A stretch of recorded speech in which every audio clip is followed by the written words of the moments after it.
ಬಡವರಿಗೆ ಉದ್ಯೋಗವನ್ನು ಕೊಡಬೇಕು, ಈ ಉದ್ಯೋಗ ಖಾತ್ರಿಯನ್ನು ಮಾಡಬೇಕು ಅಂತೇಳಿ ಈ ಹಕ್ಕನ್ನ ಸಂವಿಧಾನದ ಮುಖಾಂತರ ಹಕ್ಕನ್ನ ಮನಮೋಹನ್ ಸಿಂಗ್ ಅವರ ಸರ್ಕಾರದಲ್ಲಿ ನಮ್ಮೆಲ್ಲರೂ ಕೂಡ ಕೊಟ್ಟಿದ್ರು.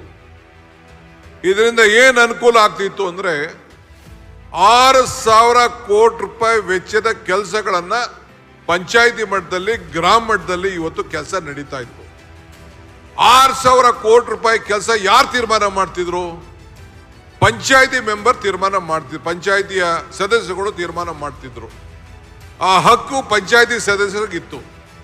ಯಾರು ಜಾಬ್ ಕಾರ್ಡ್ ಇಟ್ಕೊಂಡಿದ್ದವನು ನನಗೆ ಉದ್ಯೋಗ ಬೇಕು ಅಂತ ಹೇಳಿದ್ರೆ ಅವನಿಗೆ ಉದ್ಯೋಗ ಕೊಡಬೇಕಾಗಿತ್ತು.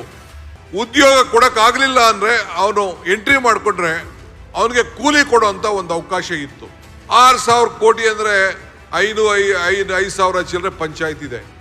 ಕನಿಷ್ಠ ಒಂದು ಪಂಚಾಯತಿಗೆ 1 ರಿಂದ 2 ಕೋಟಿ ರೂಪಾಯಿ ಕೆಲಸ ಮಾಡ್ಕೊಳ್ಳಿಕ್ಕೆ ಪ್ರತಿ ವರ್ಷ ಕೂಡ ಅವಕಾಶ ಇತ್ತು.